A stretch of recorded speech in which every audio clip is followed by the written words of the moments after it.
இது இந்த மாற்றம் வந்துட்டு நம்ம தளபதி சொன்னதுதான். அவரு மூணு ஆண்டுகளுக்கு முன்னாடி கட்சி ஆரம்பிக்கும் போது ரெண்டு கட்சிக்கு தான் போட்டி. ஒன்னு டிஎம்கே, ரெண்டாவது டிவிகே. அந்த நிலைப்பாடு இன்னைக்கு நிரூபிச்சு காட்டிட்டார் நம்ம தளபதி. சரிங்களா?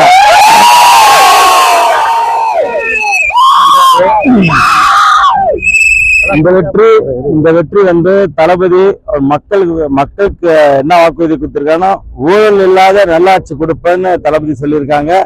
நிச்சயமாக அந்த ஊழல் இல்லாத நல்லாட்சி தமிழ்நாட்டுக்கு கிடைக்கும்.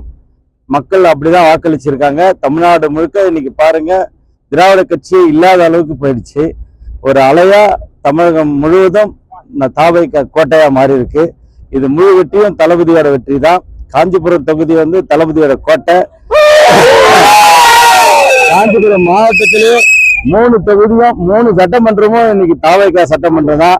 அதனால இந்த வெற்றிக்கு வாக்களித்த 2,76,299 வாக்காளர் இருக்காங்க நம்ம தொகுதியில. வாக்களித்த மக்களுக்கு நன்றி சொல்லுகிறேன். அதே மாதிரி வந்துட்டு நிறைய வாக்குறுதி கொடுத்திருக்கேன் நான் மக்களுக்காக. அந்த வாக்குறுதி அனைத்தும் நான் நிறைவேற்றுவேன் என்பதை நேரத்தில் தெரிவிச்சுக்கிறேன்.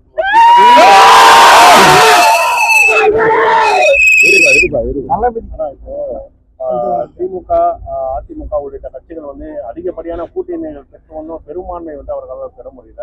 அதாவது 2வது 3வது இடத்துல வந்து திமுகவும் அதிமுகவும் வந்து போட்டி போடுது.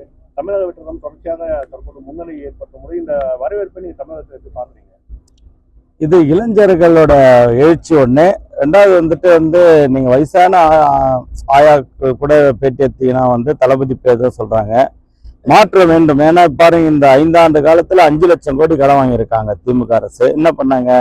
நம்ம இந்த நாடு வந்து நம்ம தமிழ்நாடு வந்து 10,68,000 கோடி கிட்ட கடன்ல இருக்கு. இவ்வளவு பெரிய கடன் வாங்கி நிர்வாகத்திறன் இல்லாம இருக்கிற ஆட்சி தேவையா மக்களுக்கு? நல்லாட்சி கொடுப்பதற்காக மக்கள் தேர்ந்தெடுக்கப்பட்ட தளபதி தான் முதலமைச்சர் வருவாரு. மக்கள் பிரச்சனை தீர்த்து வைப்பாரு. அதே மாதிரி வந்துட்டு மக்களும் தளபதி மேல நிறைய அன்பு வச்சிருக்காங்க. அதுதான் வெளிப்படா தெரியுது. தொகுதியோட மேம்பாட்டுக்காக சட்டமன்ற உறுப்பினராக தேர்ந்தெடுக்கப்பட்டா இந்த தொகுதி வளர்ச்சிக்காக என்ன? கண்டிப்பா வந்துட்டு இந்த நம்மளுடைய காஞ்சிபுரம் சட்டமன்றத்துக்கு உட்பட்ட ஹாஸ்பிட்டல் வந்து இன்னும் நவீன முறையில படுத்துவோம். படுக்கை வசதி எல்லாம் நல்ல பாயெல்லாம் போட்டு படுக்க வைப்பாங்க. படுக்கை வசதி கிடையாது. அதனால் நவீன முறையில இந்த தனியார் மருத்துவமனைக்கு நிகரான மருத்துவமனை கொண்டு வருவோம். பஸ் ஸ்டாண்டு ரொம்ப நாளா கிடப்பில் இருக்கு, அதை கொண்டு வருவோம். ஒருங்கிணைந்த நீதிமன்றமும் அதுவும் கிடப்பில் இருக்கு கீழம்பில.